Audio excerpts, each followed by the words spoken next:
Bonjour à tous et bienvenue dans cette nouvelle petite vidéo. Je suis Lucie Castel / Aurélie Miller et je suis autrice professionnelle. Donc aujourd'hui, on va parler d'argent, de flouze, de thunes, de pépettes.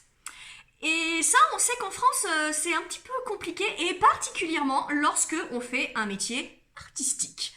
Comme si l'artiste ne devait jamais, mais alors jamais, parler d'argent. Comme si c'était très vulgaire en fait. Et ben non, on va parler d'argent. Parce que quand on veut être auteur professionnel, ça veut dire que on veut être rémunéré et on veut vivre de sa plume. C'est ça que ça veut dire en fait. Et donc la question qu'on me pose assez souvent, et à juste titre, c'est est-ce qu'on peut vraiment vivre de sa plume? Et là, ben, je vais être vraiment complètement honnête avec vous. Le métier artistique en général et le métier d'auteur déroge pas à la règle. C'est un métier qui est exactement comme celui, on peut le rapprocher du métier d'entrepreneuriat. C'est-à-dire qu'à un moment, on a une idée, on a un produit, bah, il s'avère que c'est notre chanson, notre dessin ou notre roman, et il va falloir miser dessus. Et on mise dessus et on met tout en œuvre pour développer notre business autour de ce roman. Est-ce qu'on a des certitudes? Non. Est-ce qu'il y a une recette miracle? Non. Est-ce qu'on peut faire fortune? Oui. Est-ce qu'on peut ne pas vivre de sa plume? Oui. Est-ce qu'on peut vivre de sa plume? Oui aussi.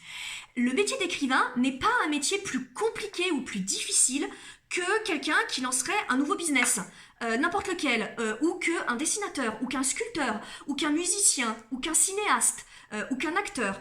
À un moment, on lance une idée, on lance un produit artistique et on ne sait pas si il va rencontrer son public. Par contre, ce qu'on peut faire, c'est faire en sorte... Alors là, c'est mon chat, en fait, que vous venez de voir passer. Hein, donc, c'est Oda, mon familier. Donc, tous les auteurs ont un familier. Voilà. Dis bonjour à la caméra. Voilà, c'est merveilleux.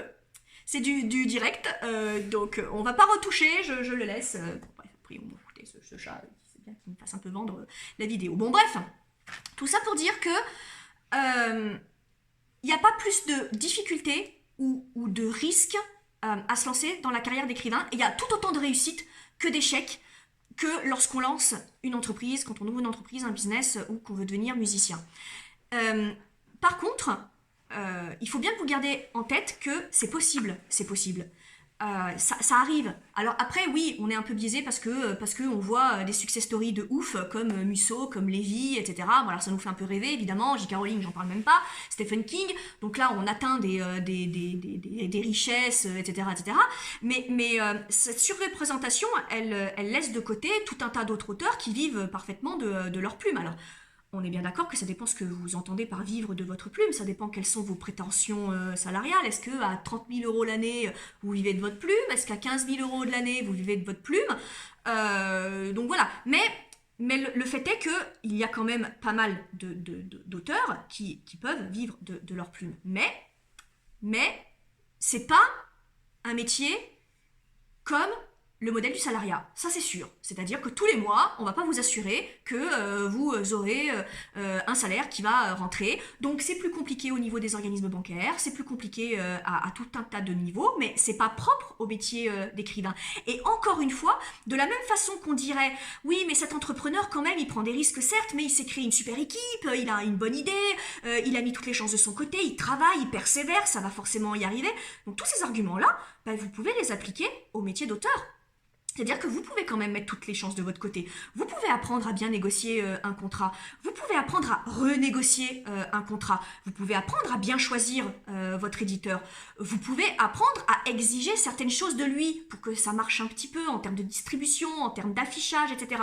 Vous pouvez vous entourer de bons bêta-lecteurs, d'un bon agent littéraire qui va vous protéger. Tout ça, vous allez le faire et tout ça va faire en sorte que vous serez mieux armé que quelqu'un qui voit de la lumière et qui veut y aller et qui au premier échec et au premier flop de ses ventes va se dire mais j'y arriverai jamais.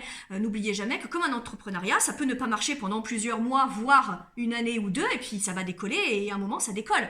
Donc voilà, je ne veux pas vous faire miroiter des carrières à la Musso, parce que ça peut arriver comme ça peut ne pas arriver, mais par contre, je voudrais quand même mettre fin à cette idée reçue de Ouais, mais enfin, vous avez aucune chance de vivre de votre plume parce que non, en fait, ça peut arriver comme ça peut ne pas arriver. La seule chose que vous pouvez faire et sur lequel vous avez du contrôle, c'est miser sur vous et pas oublier que c'est un métier. Donc du coup, ben voilà, vous allez travailler comme si vous lanciez une activité et vous ne perdez pas espoir. Donc ça vaut pour n'importe quel métier artistique ou n'importe quel métier de l'entrepreneuriat. C'est plus risqué que le métier de salarié, mais en même temps, c'est le métier qui vous passionne, donc c'est une chance que vous avez.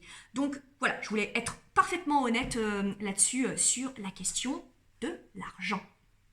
A plus pour une nouvelle vidéo.